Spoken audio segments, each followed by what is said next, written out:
The person who gets the most done has the least excuses. Welcome to the Millionaire Woman Show, where we'll be discussing leadership, business, human potential, inspiring you to live rich from the inside out. Unlock your creativity, stretch out of your comfort zone, break through your barriers, take inspired action, and achieve epic results. Now here's your host, three-time best-selling author, speaker, and certified executive coach, Debra Kasowski. Hello, everyone, and welcome to the Millionaire Woman Show, where I'm your host, Debra Kasowski, and we bring you guests from around the world to inspire, motivate you, and educate you into moving into action. Today, I have a special guest, Eva Medilek. She's an executive certified high-performance coach. She has coached both men and women in the areas of personal development, leadership, and mastering habits for success in their personal and professional lives. She specializes in helping busy professionals have more money, time, and success without sacrificing health, well-being, and relationships in the process. She uses her personal experiences along with her leadership, relationship, and high-performance training to teach you to have it all. Please welcome Eva Medilek to the show. Hey, Eva, it's so great to have you here. It's so great to be here. Thank you for having me. Well, let's jump right in. I know that, when people hear high performance and then they think, well, I'm performing. What's the big deal? What's the difference? Can you tell us a little bit more about what high performance truly is? Of course. You see, most of us who are professionals, who are very busy, are trying to do it all, be it all, and have it all. And we end up sometimes burnt out, stressed out, and overwhelmed. I'm sure maybe one or two of us have felt that when we're trying to do everything and be everything for everyone. And as a result, we end up sacrificing in the process. We either sacrifice our health, our well-being, our relationships. It's almost like something's got to give as we're trying to have that balance. When you have high performance, you are succeeding consistently over the long term while maintaining a life full of healthy, positive emotions and relationships while you're reaching that next level of success. And it really is about establishing the habits, practices, and principles that support having a both and not either or, and learning what priorities are moving your values and your goals forward in life. I was just reading someone's social media post, I think it was last night. They showed the ampersand, the fancy and letter, that people need to pay more attention to, that we could have and versus either or. When we make a decision, that it could be and. So why do you think people move into compromise and sacrifice? Well, here's the thing. We're sacrificing the wrong things. You don't have to sacrifice everything, but you will have to sacrifice some things. And the problem comes in to what we are choosing to sacrifice. We are sacrificing, for example, sacrificing our health in an effort to be healthy because we're trying to live up to someone else's standard of healthiness and what good health looks like, what a healthy body looks like. We really are working off of a blueprint of other people's priorities, and we try to do it all ourselves.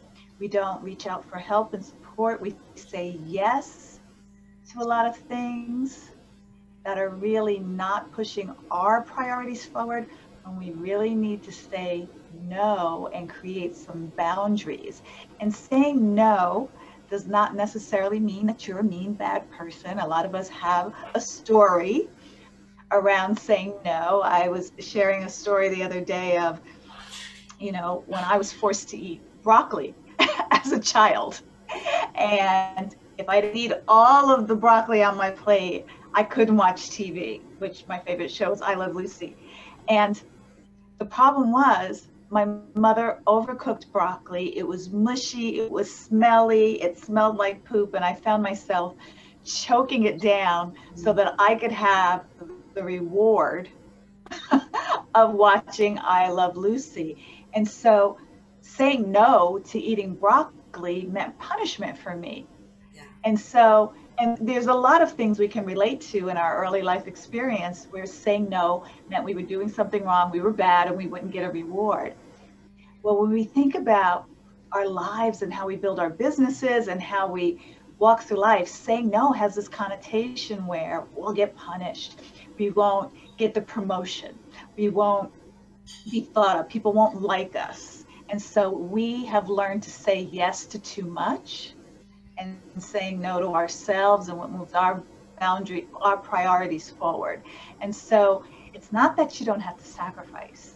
It's that you need to sacrifice the right things. You need to let go of what doesn't serve you and what is not a blueprint of your own priorities. You know, I was just having a conversation with someone earlier today that we were talking about boundaries and how, you know, conditioning from childhood, different experiences gets you to a place of compromising so much of yourself to the amount that you can possibly even give away your power, which I've even learned in the process ends up being a form of self-betrayal, right? Because you're not following in on what you want to do. And no fault of anybody. I think, you know, parents are always doing the best with what they knew majority of the time. And it just carries forward from generation to generation. It's not until we break patterns that don't serve us and start relearning new, like getting rid of old patterns and starting to learn new patterns and adjusting some of the others based on what we truly want. Because I love what you said. You know, we end up, you know, looking maybe at social media for guidance for healthy things, or we look at our friends, or, you know, because we didn't learn all those things necessarily. There's so much to learn in life that, you know, you've only been equipped with a certain amount of things. And so much of that is flashed in our face, and we're trying to keep up, and we get in this comparison energy, you know. And here's the thing, I read an article once in Inc. magazine, and they said that the more miserable you are, the happier your social media post. And it was based off of a Twitter post that someone had posted on Twitter for people to share a photo of themselves, really happy, having a good time. They had posted on social media when they were really going through something hard, or they were depressed, or they were unhappy. They looked really happy in the photo. And that Twitter post, thousands and thousands of responses from people sharing these happy photos when they were depressed, suicidal, their relationship was bad. And, you know, from my own experience, not only with my friends, but some of my clients, I look at their social media posts and you would think their lives are perfect. And then you talk to them and they're not happy with their husband, but every other post is, oh, the love of my life, happy birthday, it's our anniversary, and they're near divorce. Yeah. You know, people are living what I call a fake book life, and others see that, and we always want to compare ourselves. And so we try to do more, and it's not about doing more, and it's even not about doing less for the sake of doing less. It's about learning what to let go of and what not to let go of, so that we have the mental energy and the physical stamina to live our best lives, because we just don't have the bandwidth and the energy to keep up a lot of what we think we're expected to do. You know, if you're on a racetrack, you ever seen cars on a racetrack? I know for myself, when I was younger, I used to wonder, why are they getting off when the race isn't over and they're in the lead and they're, you know, people are going to pass them and they're not going to win, but they get off to take that pit stop, right? Before the tire goes flat and before the engine cracks or blows up or the oil dries up. They're stopping while they're ahead. They're getting off and they're taking care of themselves. We as humans don't do that for our bodies and our minds and our spirits enough. And when we start to get stressed out, burned out, and overwhelmed, it affects how we show up and who we're being. So I would tell everybody, take your pit stops. I just came back from one myself. It was a year ago. I did one of those 24-hour silence. I just took myself to a place and stayed for 24 hours. I didn't allow myself to use my phone at all. I had a journal, and I don't know if I pulled out a book, but 24 hours. And it was the first time I've ever done something like that. And it was a very interesting experience. I slept, actually. I couldn't believe how much I slept. And then I'd get up, I'd eat something. I journaled it. I'd wake up at 2 a.m. and just journaled whatever was in my head and went outside for a walk. And it was refreshing. And now I've even taken myself to a hotel for a weekend just to have time to myself. So, you never realize how much you need something just to be in your own space and reconnect with your creativity and who you are. It's really liberating, actually. I just did that too. I was I live in California, so I went up to Napa, to Calistoga, and stayed at a spa for 3 nights alone. No husband, no doggy, nobody, just me and no agenda. The only agenda I had was to have no agenda and just to give myself a break from holding space for everyone else in my life, your family, your friends, your clients, all of the people that we hold space for.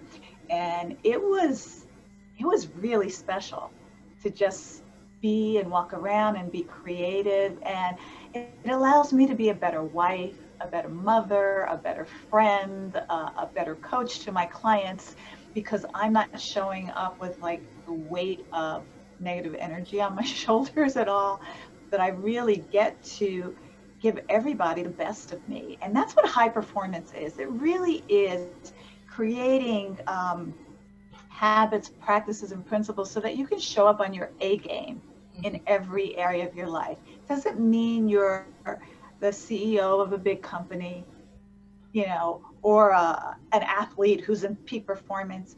It's really who you are being as you are living your life.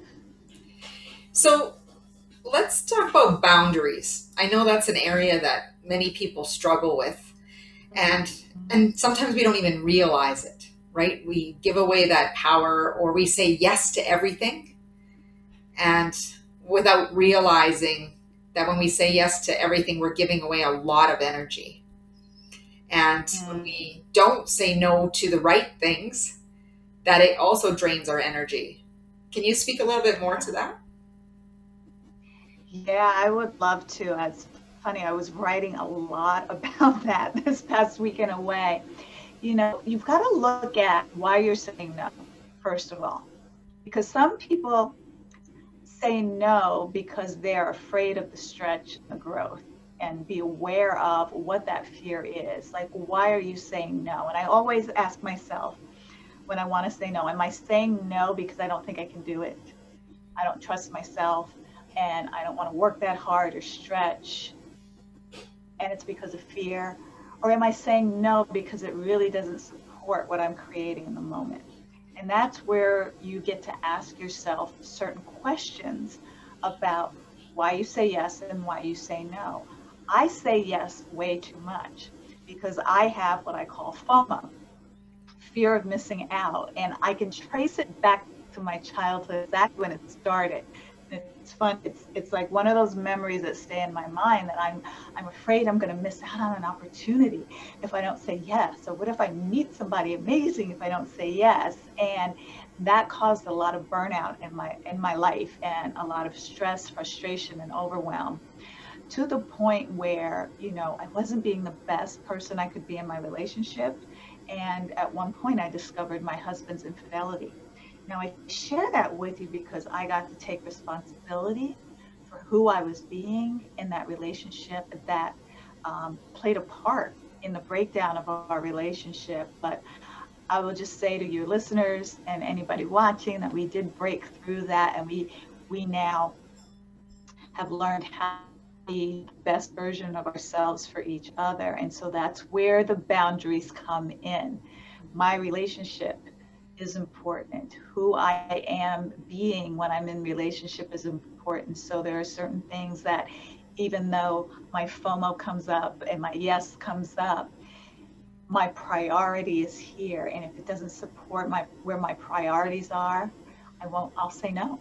I won't say yes to it. And so it's really important to not be scattered all over the place and to be focused and clear on what your priorities are. And when your priorities and values are clear, the decisions that you make become easier. I believe Roy Disney had a quote similar to that. When priorities are clear, decisions become easy, and deciding mean what to cut out and what not to cut out. And so it really is about clarity and creating boundaries so that you're not going off track. You're not going in a different direction that takes you off the beaten path of your GPS to your goals and priorities. Right. You know, one of our previous guests, Anthony Trucks, he was sharing how his relationship had been in demise and how they recovered from it as well. And, you know, I want to commend you, Eva, because I think, and, you know, Anthony said as well, I had to see what part I played in that. Yes. You know, and I don't think people completely understand, because I know I'll say to someone, you need to own it. And they're like, what does that mean? What? I am owning it. I'm moving forward. And I'm like, that's not owning it. Just moving forward with your life is not saying, okay, what part did I play in this? How did I contribute to this situation? So, you know, and it takes a lot for people to take some time to reflect and say, wow, I had a part in this. I actually reading a book by Marian Franklin. It's called The Heart Focused Coaching. And hers wasn't a recovery of the relationship from what I can tell, but she said, you know, when I did reflection and learned about coaching, I knew that I played a part. I wasn't the angel. She calls it, I wasn't the angel I thought I was in the relationship. Right. So it was about how she showed up. And I think that's the big thing. When we want to be in high performance, we need to look at how are we showing up? How are we contributing to any situation? Because it's not from that place of blame, right? Exactly. It's about taking radical responsibility for who you are being. Because when you take responsibility for your part, you know, there was always this Beyonce song, or Destiny's Child, you know, always 50-50 in relationship. And I used to think, like, I don't want 50% of you. I want us each to give 100%. And so part of that is taking responsibility of who you are being, how you are being to each other. Are you bringing out the best of each other? Are you speaking, one of my favorite books is The 5 Love Languages. Are you speaking each other's love languages to each other? Are you making that effort that supports each other, but also making sure that you ask for and get what you need in a relationship, and not having your partner guess what it is? You know, you've got to really be honest in your communication, and if you're not getting what you need, you get to ask for it and you get to have that conversation. Yeah. And I think the biggest thing with the love languages, Gary Chapman does a really great job, is that people need to understand that if their partner has a different love language, it's your responsibility to learn that language. And it is like learning a new language, whether it be Italian, Japanese, you know, whatever it might be. You are going into unknown territory, and it's something to learn. Exactly. And it's funny because, like, I'm from the East Coast originally, so I'm a little bit of that, like, that tough New York exterior, to where words of affirmation, like when you're in New York, like, you don't need to be praised for everything, you know, you just do it and it's expected of you. And if you're with someone who needs that, and that's their love language, like you said, it's like my husband's German, and I've made several attempts to learn German, which is another hard language to learn, as is a love language that goes against kind of how I was brought up, you know? And so it's that dual responsibility to figure it out. Like I will say that my love language is physical touch and hugs, and not how my husband grew up. And so when I wasn't getting it, and this is really funny, I would really make up this story. He knows this is my love language. He's not giving it to me. Obviously, he doesn't love me, or he doesn't listen to me, or he doesn't care about me. And then I, came to the realization, like, why don't you just ask for a hug if you need a hug? And when I started doing that, he was like, oh, like the light bulb, like, right, that's yours. So I got to remind him, instead of being all like attitude-y and pissed off about it. And so it's done so much for getting rid of disappointment and frustration in our relationship. And it's helped us each feel seen, heard, and respected by the other, which is where a lot of conflict can begin, when you don't feel seen, heard, and respected in relationship, whether it's an intimate relationship or a friendship, or even a co-working colleague relationship. So I just love sharing that story, because I take the responsibility. If he can't figure out that I need it in that moment, I get to ask for it, and I know once I ask for it, I'll get whatever I want. And I think that's so important, because in the book, I remember the part that stood out to me the most was, whatever someone complains about the most is, chances are that's their love language. So if someone's like, you never spend time with me, it's probably because their love language is quality time. It doesn't need to be quantity. It has to do with quality. So, and I also love how you talk about asking for what you need, right? Because with conditioning, again, might not be used to asking for what you need. Exactly. And women, I have to say, we are sometimes guilty of expecting people to know and read our minds based on our body language. And most men, some men, I'm not going to say most, but there's some men who just can't pick up on those clues, and we make their lives so much easier if we can just be honest in our communication. I mean, when I coach people in their relationships as well, when their spouse asks them what's wrong, and they say nothing, and clearly nothing's wrong, they always want somebody to pull it out of them, and I find this pattern in a lot of relationships, not all, but a lot. And we would just help each other out so much if we would help each other out. Yeah. I love that. Just ask for what you want.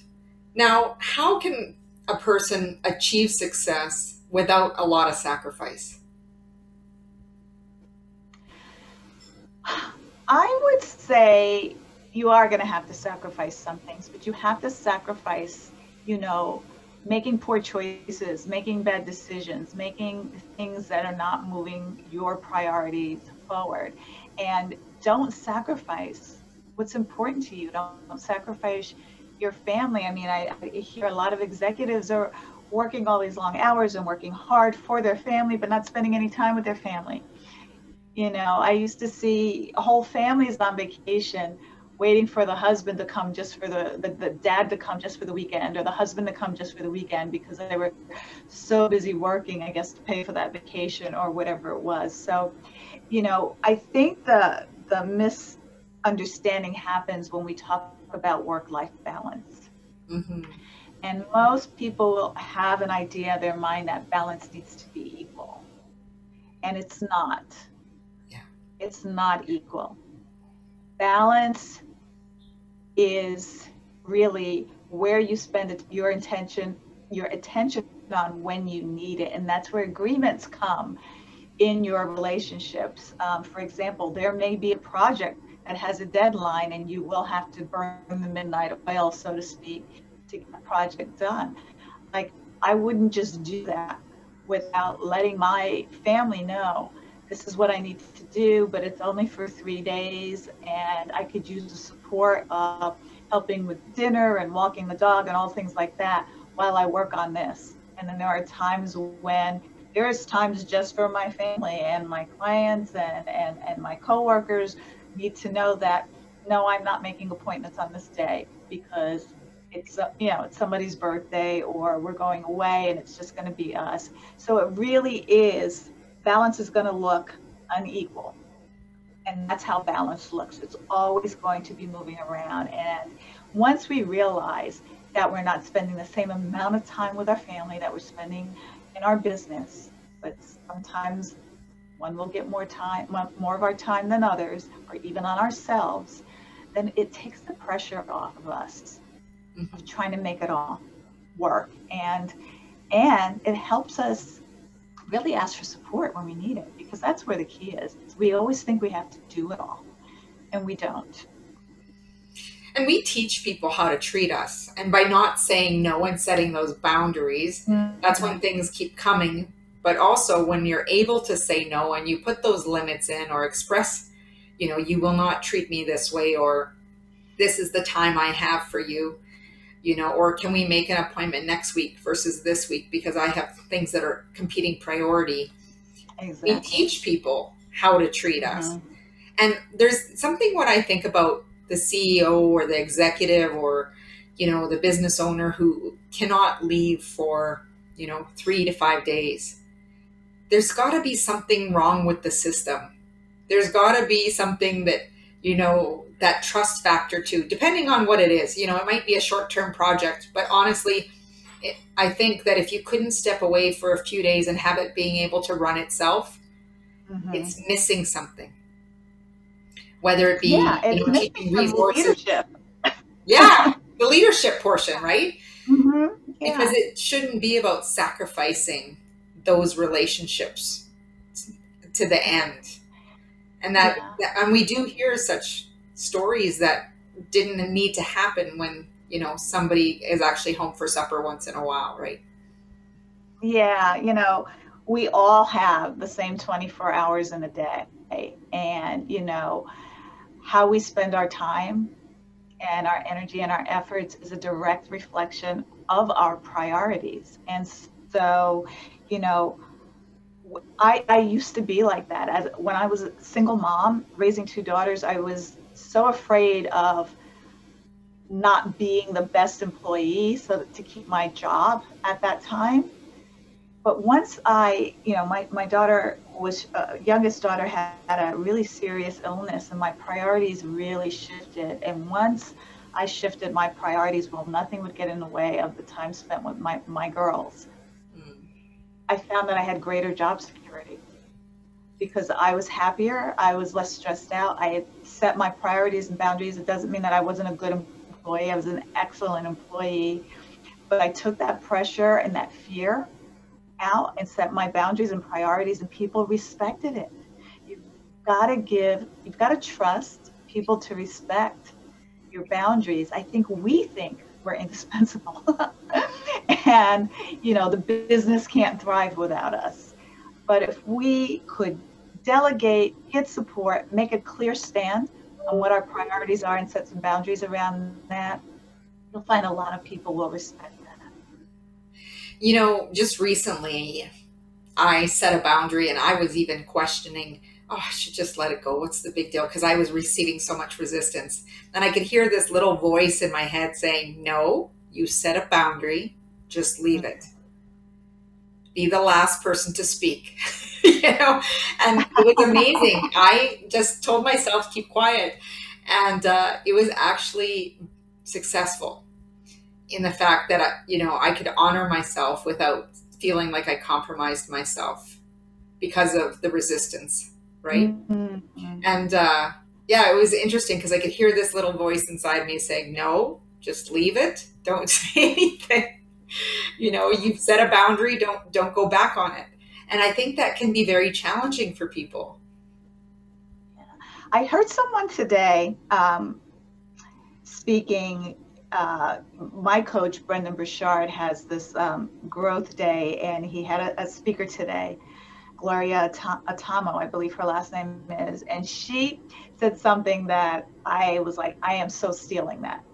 And she said, when you break your commitment to creating a new habit or a boundary or not keeping your priorities at the forefront, what you need to do is have a negative, a negative reaction, not a negative reaction, a negative consequence to you breaking your boundary or breaking your habit. You know, we reward ourselves when we keep it.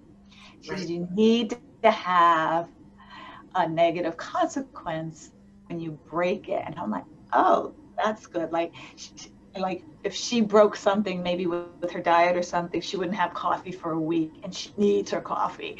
So just having the kind of punishment, so to Got to be a consequence. Yeah, having that consequence of breaking it. And I'm like, I have a couple of clients I can try that with. I can't wait to steal that one. See how it works out. And, you know, I think that just reinforces how important our commitments should be to ourselves. You know, when people look at their calendars and let's say someone phones them up and they don't look at their to-do list. I'm always talking to people, as my clients, about it's great on the to-do list, but you need to put it in your calendar. Schedule it. Yeah, schedule it. If it's not scheduled, it's not happening. But also, if you're going to cancel it, you don't want to cancel yourself. You've got to treat yourself just like you would your clients. Mm-hmm. And years ago, when I was working with a business coach, it was interesting because I said, you know, my kids are with me all the time. We're shuttling from this activity to the next, yet they were still crying for attention. And she said, well, schedule a date with each one of them and have some of one-on-one time. And it was fascinating, the shift that occurred when you make that priority and keep them on the calendar just as important as all those other things you have on the calendar. So you got to do the same thing for yourself. Yeah, no, that's great. When you said that, I remember doing that with my kids. My kids are, you know, in their 30s now, but I remember we had Friday night was date night, and we had those dates in the calendar, and I took vacations with them separately too.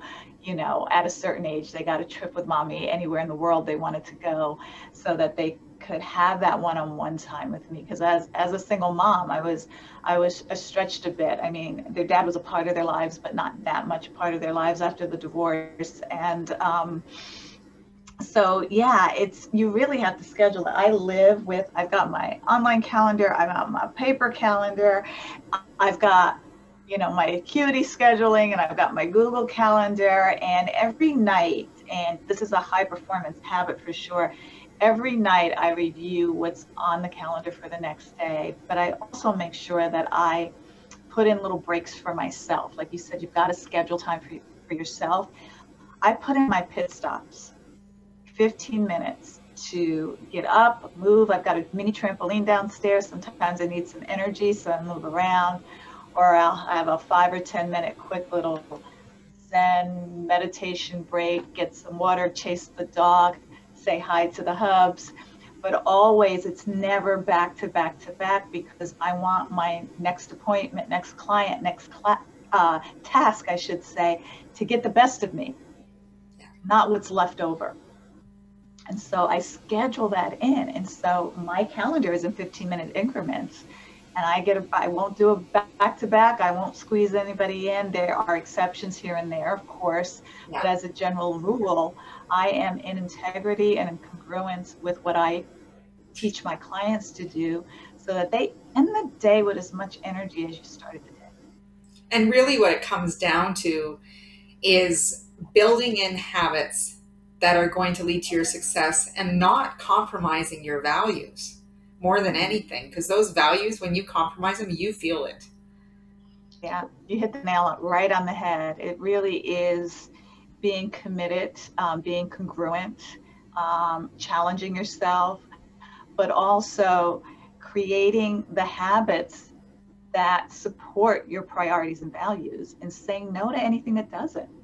Because we've got to give up some bad habits too, you know, that checking the email first thing in the morning. Like, don't do that to yourself. You know, put something nourishing in your sight, in your brain before, like even how we check our emails is important. You know, do what's important to you first.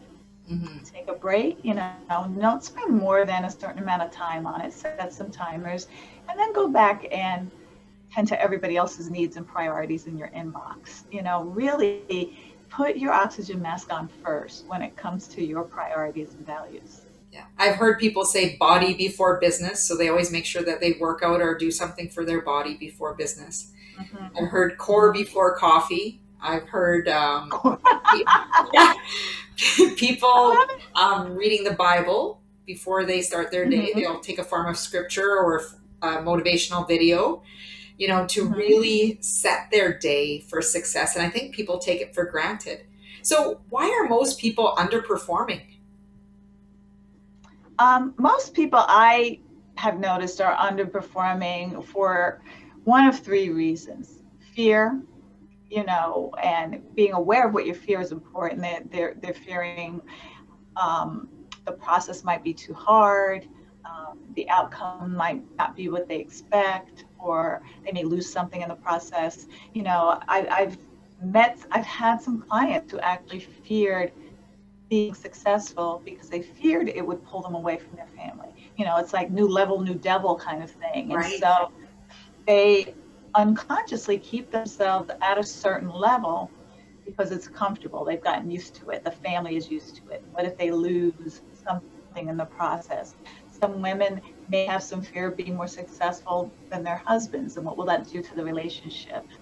And then you've got frustration because the mistakes and the mishaps and the bumps along the way, or maybe it's taking longer than you had hoped it would be, and it's frustrating and you want to give up. And most people tend to give up just before that breakthrough happens. You know, I've seen it on so many occasions. And then, you know, I feel fatigue is one of them as well. You know, you just are. Eva, when you're talking about that, what just hit me was that, especially that fear of success. And it was just like boomed, you know, that fear of success and fear of, you know, not having time with your family, that if you build in the right habits, what you're fearing is not going to happen. Exactly. But most people have seen, you know, have brought into the idea that in order to have it all, they have to be it all and do it all. And that's why learning the habits and practices of high performance, you can have it all without having to do it all, you know, but what you're doing is much more effective, and it actually gives you more time to spend on what's important to you. Different things are important for different people. So whether it's your family, whether it's a charity, whether it's your philanthropic endeavors, volunteering, or just serving more people, taking more clients, whatever that is for you, you get to design your life so that you're the best you in doing what's important to you. Exactly. So how can we set ourselves up for success to win the day?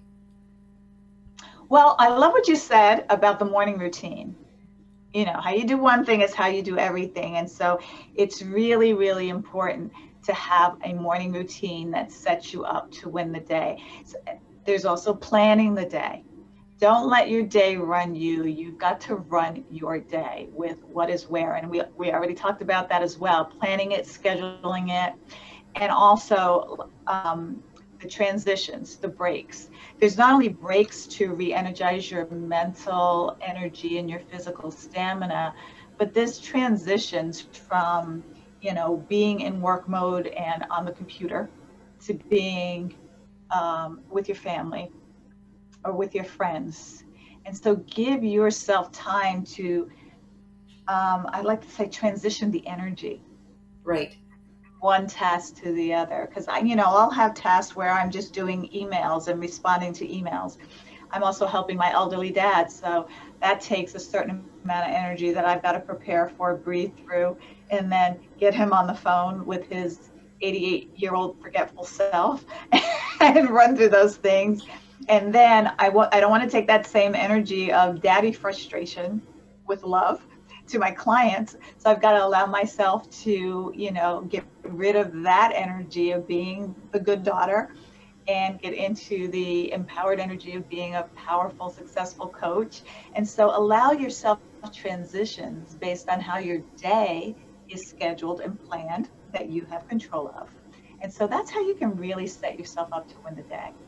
Because so it really comes down to an energy management, knowing where your energy sometimes goes away and how you can get it going again, generating it. I love how you talked about having the trampoline, or putting that movement in to generate the energy that you need.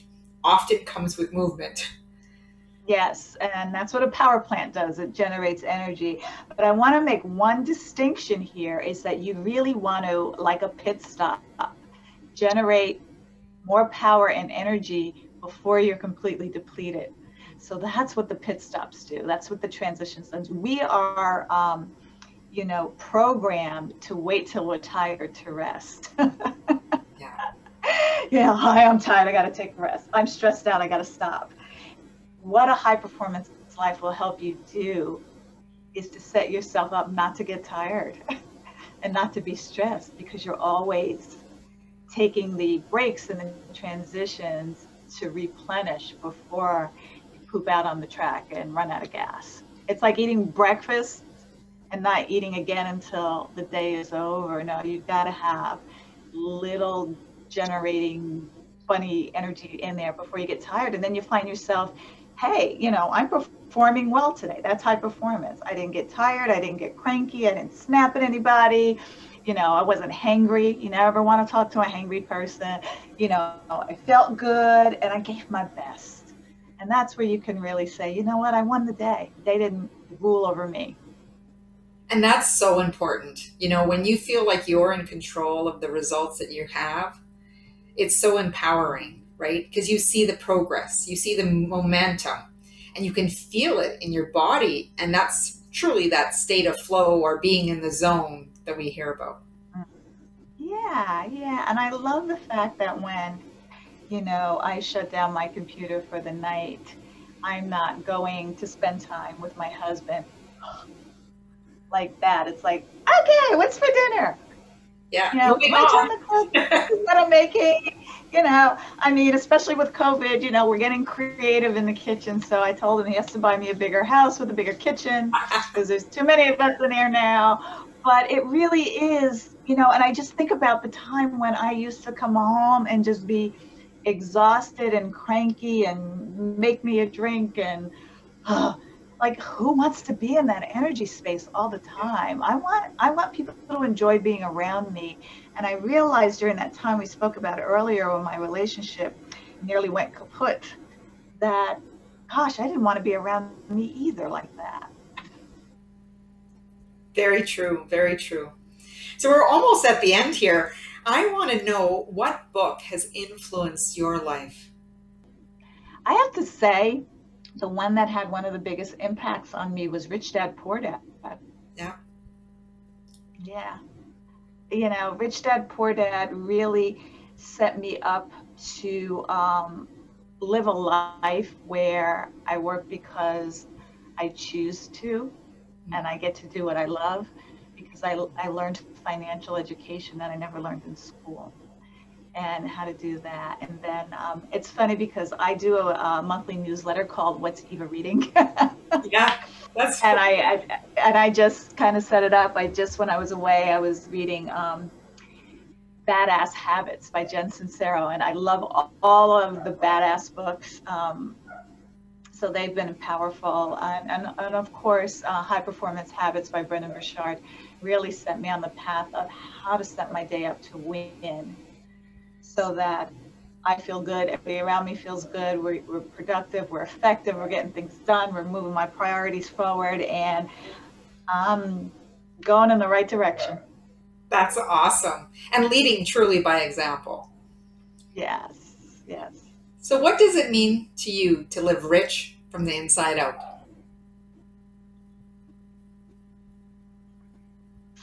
For me, it's freedom to design a life that I want to live and be congruent to that, not to let other people's priorities pull me pull me out of what makes my heart sing. And I love making a difference for people and having an impact. And this last year, I've seen myself rise to the occasion of using my voice to make a difference and to support a cause that's very near and dear to my heart, and that's really helping people take a stand for cultural inclusivity in their lives and businesses. So that's really me living rich and not living small. It's playing a bigger game and not being afraid of what people think of me because of it. And that's so important. Like there's that quote, Marianne Williamson, that we hear about our deepest fear, and people are also you can light other candles without losing your own light. All these different quotes, but it really is about showing up as the best version of yourself and sharing it with other people. Mm-hmm. Yeah, a story not shared doesn't serve. And so, we get to come out of hiding, share our stories, and, our stories could be someone else's survival guide. So I know the more I share my story, the more I use my voice. And it was funny, years ago, I had a coach tell me that, I was playing small and not using my voice. And she had me create this powerful mantra, this personal empowering mantra that I say every morning in the shower. And I've been saying it probably 4 or 5 years. But last year was the year I really lived into it. And it was like, oh my God, I'm doing it.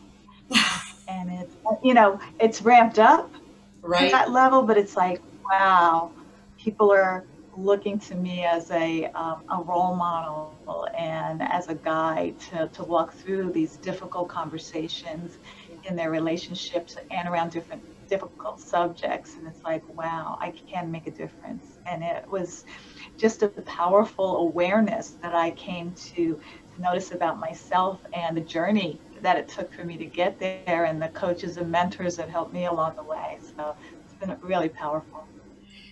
That makes me think of something that I heard recently, and I think maybe it's in How to Do the Work that I'm reading from the holistic psychologist, Dr.